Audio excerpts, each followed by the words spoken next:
Welcome to lunch hour. This is Satish. యుద్ధం లేకుండానే PoK మనం వశం అవుతుందా? బల్చిస్తాన్ దారిలోనే పీఓకే భారత్కు అనుకూలమా? ఆపరేషన్ సింధూర్ 2 త్వరలో ఉండబోతోందా? చర్చిద్దాం ఇవాల్టి లంచ్ అవర్ డిబేట్లో. మనతో పాటు చర్చలో పాల్గొంటున్నారు జాతీయ విశ్లేషకులు పెంటపాటి పుల్లారావు గారు, అలాగే ఆర్మీ ఉన్నతాధికారి మేజర్ భరతరెడ్డి గారు డిబేట్లో జాయిన్ అవుతున్నారు. ముందు పుల్లారావు గారితో మాట్లాడదాం. పెంటపాటి పుల్లారావు గారు, ఆపరేషన్ సింధూర్ 2, ఆపరేషన్ సింధూర్ 3 ఇవి త్వరలో ఉంటాయి. ఇది రాజ్నాథ్ సింగ్ ఇది రెండోసారి కామెంట్ చేయటం, దానిపైన కూడా మనం మాట్లాడదాం. కానీ అంతకు మించి కీలకమైన పీఓకు సంబంధించి దేశ రక్షణ మంత్రి చేసిన వ్యాఖ్యల్లో సీరియస్నెస్ ఎంత ఉందని మనం అనుకోవాలి. ప్రధానంగా ఆయన నిన్న ప్రస్తావించింది ఏంటంటే, భారత్ పట్ల పీఓకే సానుకూలంగా ఉంది, భారత్లోని వాళ్ళే కలుస్తారు, పాకిస్తాన్తో యుద్ధం అవసరం లేదు, మనం ఆందోళన పడాల్సిన అవసరం లేదని. ఎంతవరకు ఈ వ్యాఖ్యల్ని సీరియస్గా తీసుకోవచ్చు? నిజంగా పరిస్థితి అలా ఉందా? 100% తీసుకోవచ్చు. ఎందుకంటే మనం మర్చిపోకూడదు, పిఓకే పాకిస్తాన్ ఏదైతే మన దగ్గర నుంచి 47 నుంచి తీసుకున్నారో 12,000 స్క్వేర్ కిలోమీటర్ మన చేతిలో ఉన్నది. మన కాశ్మీర్ 42,000, ఒక భాగం, ఒక 20% వాళ్ళు లాక్కున్నారు ఆ టైంలో. అది మనం మళ్ళీ తిరిగి తీసుకోలేదు, కొన్ని కారణాలు. ఇప్పుడు 70 సంవత్సరాల తర్వాత ఇది రాజ్నాథ్ సింగ్ అన్నారు అప్పుడు కూడా, సింధూర్ తర్వాత యుద్ధం చేసే పరిస్థితే లేదు, యుద్ధం సైన్యం పంపించడం ఎప్పుడు అక్కడ ఎలా పంపిస్తారు? వాళ్ళు ఖాళీగా కూర్చోలేదు కదా పాకిస్తాన్. మన సైన్యం కనుక అక్కడికి వెళితే ట్రాప్ చేస్తారు, ట్రాప్ చేసి రష్యా యుక్రెయిన్ ఏమైపోయిందో అలాగే అయిపోతాం. ఇది ఊరికనే సంఖ్యతో వెళ్ళి ఏనుగులతో వెళ్ళి వచ్చే యుద్ధాలు కాదు, మషిన్లతో యుద్ధాలు. అందువల్ల కరెక్ట్గా చెప్పారు. అప్పుడు కూడా మీకు జ్ఞాపకం చేస్తున్నా, భారతదేశంలో కొంతమంది నాయకులు మనం పిఓకే దగ్గరికి ఎందుకు వెళ్ళిపోలేదు, ఎందుకు తీసుకోలేదు అన్నారంటే వాళ్ళు దేశ ద్రోహిలు అన్నాం, దేశ భక్తులు మాత్రం కాదు. ఎందుకంటే యుద్ధం దిగేవా మనం అయిపోతాం, 2-3 రోజుల్లో చేసి వచ్చాం. ఇప్పుడు రాజ్నాథ్ సింగ్ చెప్పింది ఏంటంటే, ఇప్పుడు జరిగే డెవలప్మెంట్ భారతదేశంలో ఎంత ఐకమత్యంగా అన్ని ప్రజలు ఉన్నారు, మైనారిటీస్ ఉన్నారు, మెజారిటీస్ ఉన్నారు, అందరూ ఉన్నారు. విశేషమైన డెవలప్మెంట్ అవుతుంది అది కళ్ళెదురుగా. తిండి గింజలు కూడా లేవు కాశ్మీర్లో, బలూచిస్తాన్లో. అక్కడ వాళ్ళే మనతో జాయిన్ అయిపోతారు. ఎందుకంటే వాళ్ళు కూడా పాకిస్తాన్ సరిగ్గా ట్రీట్ చేయట్లేదు. వాళ్ళు ట్రైబల్స్ అని ఇదని అదని చాలా కారణాలు ఉన్నాయి. కరెక్ట్ మాట చెప్పారు, వాళ్ళే వస్తారు మన దగ్గరికి జాయిన్ అయిపోతారు. అది బ్రహ్మాండమైన మాట అన్నారు. ఆ మాటలో చాలా వెనకాల క్యూమ్ కూడా ఉన్నది. ఆ మాటలు వినగానే పాకిస్తాన్ తొందరపడుతుంది. అక్కడ ఉన్న వాళ్ళు పిఓకేలో వాళ్ళు కొంతమంది ఆరాటం పడుతున్నారు. పెద్ద ఇంపాక్ట్ అది. సైన్యాలతో తీసుకెళ్ళి చేస్తే పని కాదు, వాళ్ళ హృదయాలు గెలిచి తేవాలి అన్న మాట రాజ్నాథ్ సింగ్. అది మనం వెయిట్ చేసి చూడాలి, జరుగుతుంది టైం వచ్చేటప్పటికి. ఎందుకంటే ఒకటి మర్చిపోదు, ప్రపంచంలో దేశ బోర్డర్లు ఎప్పుడూ మారిపోతూ ఉంటాయి. బోర్డర్లు మారిపోతూ ఉంటాయి, పర్మనెంట్ కాదు, మారుతూ ఉంటాయి. అందువల్ల ఆయన చక్కటి మాట అన్నాడు, చక్కగా అర్థం చేసాడు. వెళ్ళి పాకిస్తాన్ కాశ్మీర్లో సైన్యాలు పంపించేసి బాంబులు చేసి తీసుకున్నది లేదు. ఆ టైం వచ్చినప్పుడు వాళ్ళే మనతో కలిసిపోతారు అన్నమాట. ఓకే, ప్రస్తుతం డిబేట్లో జాయిన్ అవుతున్నారు ఆర్మీ మేజర్ భరతరెడ్డి గారు. ప్రధానంగా ఆయన తన విధి నిర్వహణలో పీఓకే సమీప ప్రాంతాల్లో కూడా చాలా కాలం సేవలు అందించారు. అక్కడున్న భౌగోళిక పరిస్థితులు, ప్రజల మైండ్ సెట్, భారత్ పట్ల వాళ్ళకున్న దృక్పథం, ధోరణి ఎలాంటిదో మనం తెలుసుకునే ప్రయత్నం చేద్దాం. భరతరెడ్డి గారు, మీరు అక్కడ సమీపంగా పనిచేసిన వ్యక్తిగా పీఓకే పరిస్థితులు ఎలా ఉంటాయి? నిన్న రాజ్నాథ్ సింగ్ చేసిన వ్యాఖ్యలను ఎంతవరకు సీరియస్ తీసుకోవాలి? పీఓకే మనదే, దీనికి ఎలాంటి యుద్ధం అవసరం లేదు, అక్కడ ప్రజలు భారత్తో కలవాలనుకుంటున్నారు, భారత్లోకి రావాలనుకుంటున్నారు అని ఆయన అంటున్నారు. మీ అంచనా ఏంటి? సో నమస్కారం సతీష్ గారు. సో ఇంట్రెస్టింగ్ క్వశ్చన్ అండి. యాక్చువల్లీ మీరు సరిహద్దులను కనుక చూస్తే, మనం దాన్ని ఒక మ్యాప్ లో చూస్తే కేవలం అవి కొన్ని లైన్లు అలా కనిపిస్తాయి. కానీ యాక్చువల్లీ మనం ఎప్పుడైతే సరిహద్దులకు వెళ్తామో, మీరు పంజాబ్ ఏరియా వెళ్ళినా కానీ, కాశ్మీర్ ఏరియాకి వెళ్ళినా కానీ, బ్రిటిష్ వాళ్ళు ఏవైతే లైన్లు గీసి ఇవి సరిహద్దులు అని చెప్పడం జరిగినా కానీ, సామాజికంగా బార్డర్ కి ఇరువైపులా ఉన్న ప్రజలు they are all interrelated. అంటే అదే భాష, అదే culture and lot of intermarriages in between people. So మనము ఈ సామాజిక వర్గాన్ని రెండు పొరుగు దేశాలకు సంబంధించినగా చూసినా కానీ నిజంగా ఆ ప్రాంతంలో ఉన్న మనుషులు ఎవరైతే ఉంటారో, సిటిజన్స్ ఎవరైతే ఉంటారో, వాళ్ళు తమని తాముగా వేరే వేరే ప్రజలుగా చూడరు అసలే. ఇది మీరు లద్దాఖ్ ప్రాంతంలోకి వెళ్ళినా కానీ, కాశ్మీర్ ప్రాంతంలోకి వెళ్ళినా కానీ, ఎక్కడ చూసినా కానీ this is the truth actually, right? So అంటే మనం తెలంగాణలో ఇప్పుడు ఆలోచించండి. ఇప్పుడు నేను ఒక ఊర్లో ఉంటే నా పక్క ఊర్లో నా బంధువులు ఉంటారు, నా స్నేహితులు ఉంటారు. మధ్యలో ఎవరో వచ్చి ఇది గీత గీసి ఇది ఇంటర్నేషనల్ బార్డర్ అని చెప్పేస్తే ఈ రెండు ఊర్లలో ఉన్న రిలేషన్షిప్స్ తెగిపో. ఇది this is one perspective. Keep this in the background. The second thing is that Pakistan ఇవాళ ఒక ఆర్థిక సంక్షోభంలో ఉంది. అండ్ వాళ్ళు చైనాతో కలిసి లేకపోతే అమెరికాతో కలిసి వాళ్ళ ఫండ్స్ తీసుకొచ్చి ఏ ప్రాజెక్ట్స్ తీసుకొచ్చినా కానీ ఆయా ప్రాంతాల్లో ఎవరైతే ఉంటారో ఆ ప్రజలకి దాని బెనిఫిట్స్ అందట్లేదు. సో మీరు పిఓకేలో చూసుకుంటే ఏదైతే బెల్ట్ రోడ్ ఇనిషియేటివ్ ఉందో, ఆ రోడ్ ఏదైతే అక్కడ నుంచి వెళ్తుందో అక్కడ చాలా డెవలప్మెంట్ జరుగుతుంది. రోడ్లు వచ్చాయి, ట్రైన్ మార్గాలు వచ్చాయి, ట్రేడ్ నడుస్తోంది. కానీ దాంతో ఏవైతే ఉద్యోగాలు రావాలో, ఏదైతే ఎకనామిక్ డెవలప్మెంట్ రావాలో అది ఆ ప్రాంతానికి చెందట్లేదు. పంజాబ్ లో ఎవరైతే వీళ్ళ లీడర్స్ ఉంటారో వాళ్ళే దాని బెనిఫిట్ పొందుతున్నారు. Same is happening in Khyber Pakhtunkhwa area, same is happening in Balochistan area.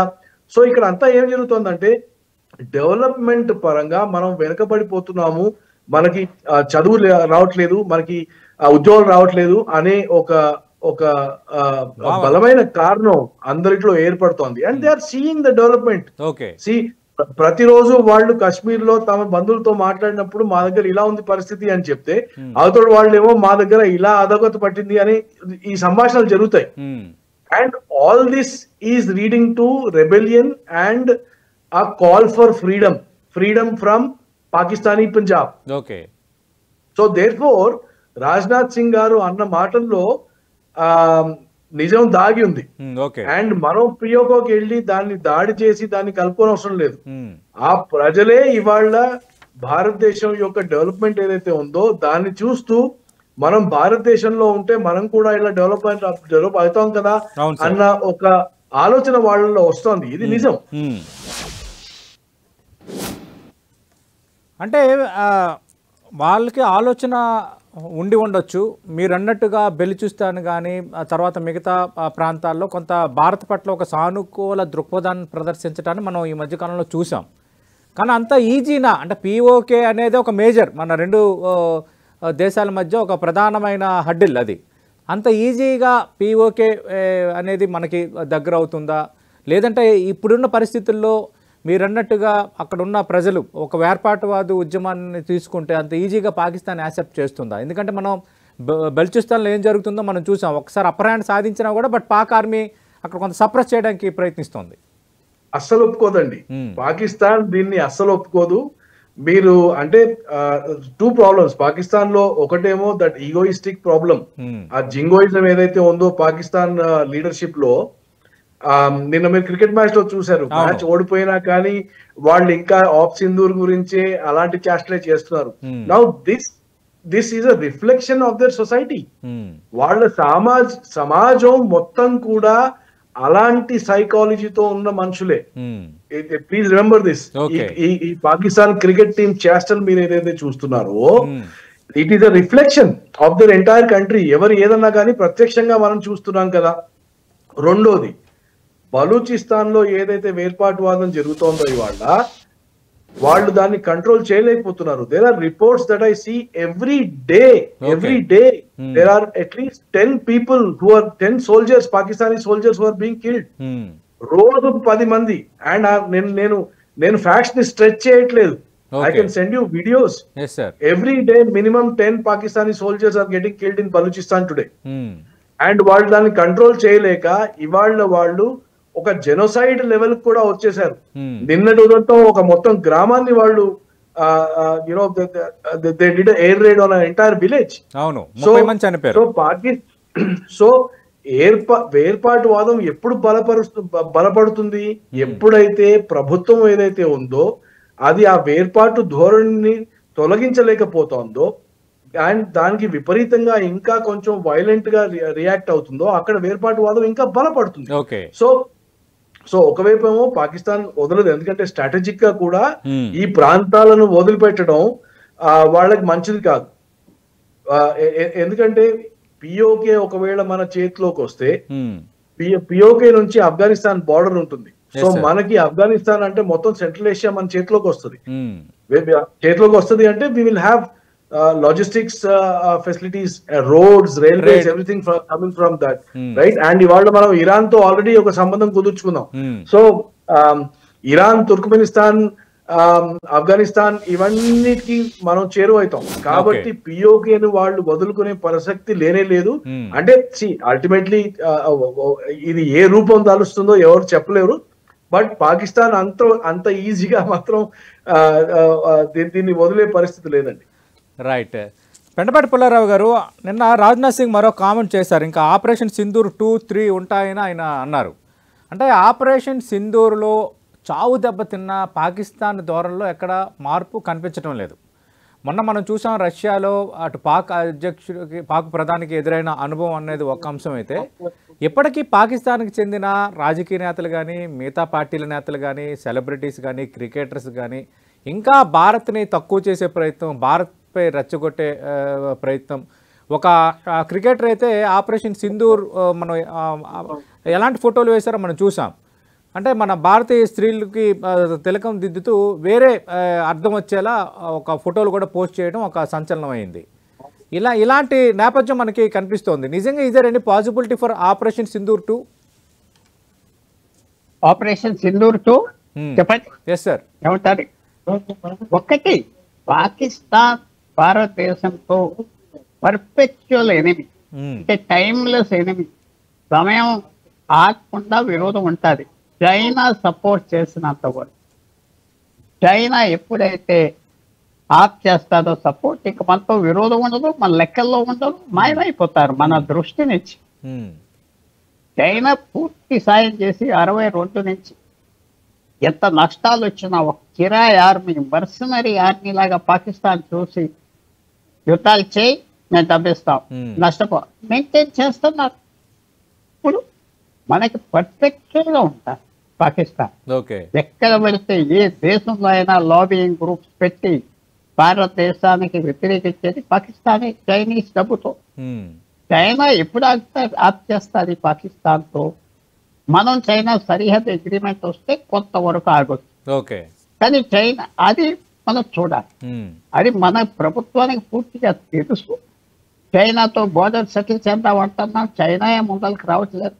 So Pakistan మనకి విరోధం ఆగదు, పర్ఫెక్చువల్. వాళ్ళకి ఇప్పుడు ఎంతవరకు చైనీస్ సపోర్ట్ ఉన్నంత వరకు చేస్తాం.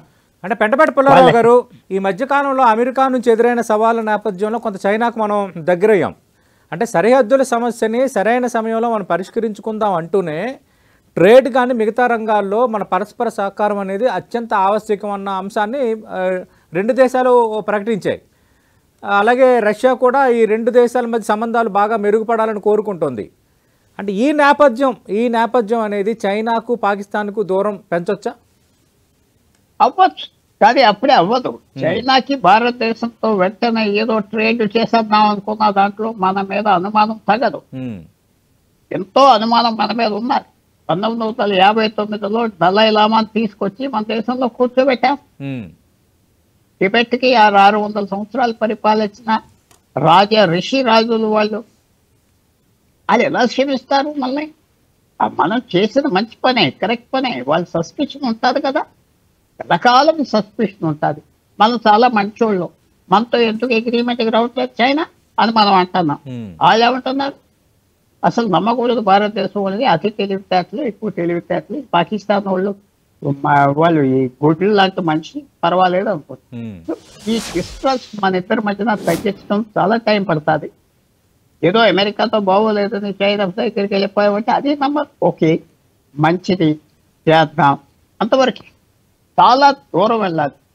చైనాతో మనం విరోధం తగ్గించుకుంటారు. చైనీస్ హిస్టరీ కూడా మీరు మర్చిపోకూడదు. ఈవేళ చైనా రీజంతింగ్ ఎలాగ పరిపాలిస్తున్నారో 1000 సంవత్సరాల క్రితం చైనా సమ్రాట్ కూడా అలాగే చేశారు. ఆ రూల్స్ మీద చేస్తారు. ఆ రహస్యం, అల్టిమేట్ పవర్, అన్ని నిర్ణయాలు వాళ్ళే తీసుకుంటారు. అలా చేస్తున్నారు చైనా. ఇప్పుడు కమ్యూనిస్ట్ అంటున్నారు, లేకపోతే ఏదో అంటున్నారు, కానీ చైనా సమ్రాట్ 100 సంవత్సరాలు 1000 సంవత్సరాలు ఎలా పరిపాలించారో చైనా అలా చేస్తున్నారు. పద్ధతి మారలేదు. చైనీస్ హిస్టరీ లోపలికి మనం వెళ్ళాలి. మీరు కింద సరదాగా ఒక విషయం చెప్తున్నా, గ్రేట్ వాల్ ఆఫ్ చైనా, ఆ చైనా గోడ 500 సంవత్సరాలు పట్టింది కడతానికి. 20 సంవత్సరాలు కాదు, 500 సంవత్సరాలు ఐడియా సృష్టించాక అలా కడతా వచ్చాయి. వాళ్ళకి ఇన్స్టిట్యూషనల్ మెమరీ ఉన్నది. ఇన్స్టిట్యూషనల్ అంటే గత చరిత్ర, జ్ఞాపక శక్తి ఉన్నది, జ్ఞాపకం ఉంటుంది. భారతదేశం తప్పకుండా చైనాతో సరిహద్దు తెలుసుకోవటానికి మనకి వాళ్ళు అనుకున్నట్టుగా అయితే లదాఖ్లో మనం ఇచ్చేయాలి, వాళ్ళ అరుణాచల్ మనకు సెటిల్ చేస్తారు.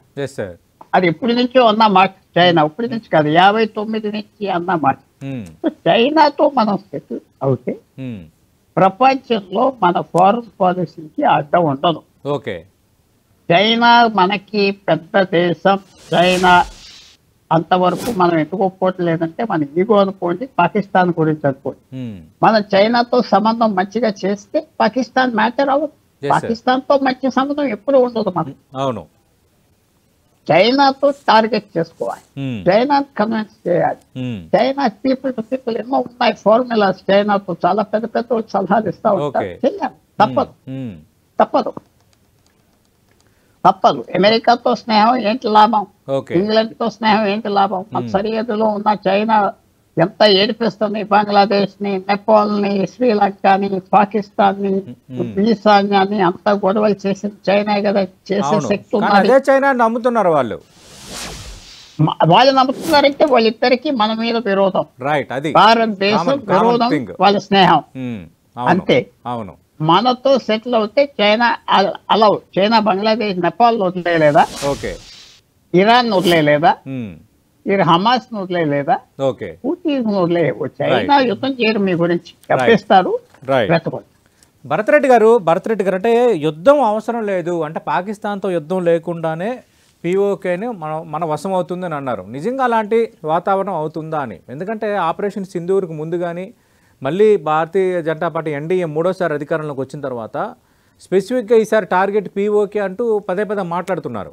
కానీ రక్షణ మంత్రి ఇంకా నేరుగా నిన్న చాలా స్పష్టంగా యుద్ధం అవసరం లేదు, పీఓకే వశమయ్యే రోజు దగ్గరగా ఉందామని అంటున్నారు. Yeah. So, see, I think everything should be taken a little bit perspective also. Pakistan kuda, it is taking some steps strategically. Sudden ga వాళ్ళు అమెరికాకు చాలా చేరువయ్యారు. ఇప్పుడు సౌదీ అరేబియాతో కూడా వాళ్ళు ఒక స్ట్రాటజిక్ అగ్రిమెంట్ చేసుకున్నారు. ఒక న్యూక్లియర్ వెపనైజేషన్ ప్రోగ్రామ్ లో కూడా సౌదీకి వాళ్ళు ఇప్పుడు హెల్ప్ చేస్తామని అంటున్నారు, right? So Pakistan is making it's moves in the south Asian reason. దానికి ధీటుగా ఆబ్వియస్లీ మనం కూడా ఏదో ఒక చొరవ తీసుకోవాల్సి వస్తుంది. సో ఐ థింక్ ఇండైరెక్ట్ గా రాజ్నాథ్ గారు పాకిస్తాన్ కి చెప్పింది ఏంటంటే, మేము మీ దేశంలో వేలు పెడతాము, బలూచిస్తాన్, పిఓకే లాంటి ఏరియాలలో ఎక్కడైతే వేర్పాటు వాదం మొదలైందో దానికి మేము సపోర్ట్ చేస్తాము అని చెప్పకుండా చెప్పారు ఆయన, అంతే. సో మీరు మా అఫైర్స్ లో వేలు పెడితే మేము కూడా మీ దేశంలో వేలు పెట్టే అవకాశం మాకుంది, అండ్ ఆ అవకాశాన్ని మేము సద్వినియోగం కూడా చేసుకుంటాము. I think that's the message which is being given to Pakistan.